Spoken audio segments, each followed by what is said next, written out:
Magandang araw sa ating lahat mga kababayan. Medyo sa araw na ito, bigyan natin ng konting reaction itong bagong ads ni Amy Marcos. Itim, matindi. Itim daw, itim. Oh. Official nang in-endorse ni VP Sara si Amy Marcos, mga kababayan. Disclaimer lang mga kababayan, hindi ko ini-endorse si Amy Marcos dito sa video na to.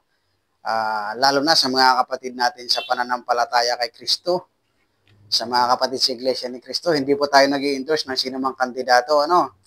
Ang sa atin, kung ano man ang pasya ng pamamahala sa Iglesia, yun pa rin ang ating susundin. Maliwanag yan sa tinanggap nating mga doktrina sa loob ng Iglesia ni Cristo. Pasya lamang ng pamamahala ang dapat natin sundin. Kaya sa video na to, hindi ko po ini-endorse si Amy Marcos, mga kapatid at mga kababayan. Gusto ko lang bigyan ng reaction at konting opinion ang aking mga nakikita sa video na to. Kaya anumang opinion dito ay walang kinalaman ang pamamahala sa Iglesia ni Cristo. Kundi ito ay pansarili ko lamang opinion. Bueno mga kababayan at mga kapatid, panoorin natin ang video na to na in-endorse ni VP Sara si Amy Marcos. Okay? Itim. Ipaglalaban tayo ni Amy Marcos. Itim ngayon ang kulay ng bansa. Sa gutom at krimen, nagluluksa. Gutom na ang sikmura, gutom pa sa hustisya. Hinigipit ang hindi kaalyansa. Marami ang nagsasalita. Pero sino lang ba ang may ginawa? Sino ang may ginagawa? Itim ang kulay ng pakikiraman. Itim ang kulay ng pakikiisa. Itim. Laban ng tama. Itama ang mali. Iboto si Senator Amy. Itiman number 39 sa balota, Senator Amy Marcos. Yun mga kabayan, mga kapatid, napanood nyo naman yung video, di ba? Maliwanag ang sinabi ni Amy Marcos. Ginigipit pag hindi ka alyansa. Nako po, paano ba yan? Alyansa ng Bagong Pilipinas. Binanatan kayo ni Amy Marcos dito Paano nyo ito papaliwanag ngayon?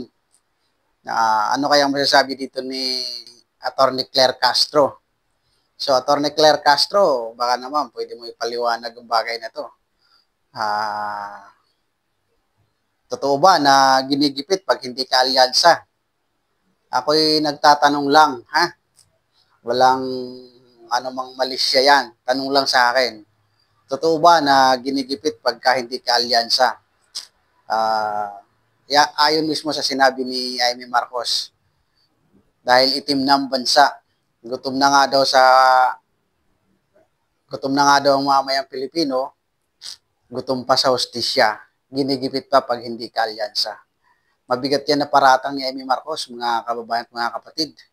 So, sa bagay, sa isang banda, nakikita din naman natin, kapag ka hindi ka kaalyansa talaga, hindi ka kaalyado nila, ang turing sa'yo, fake news fiddler, trolls, tsaka bayaran.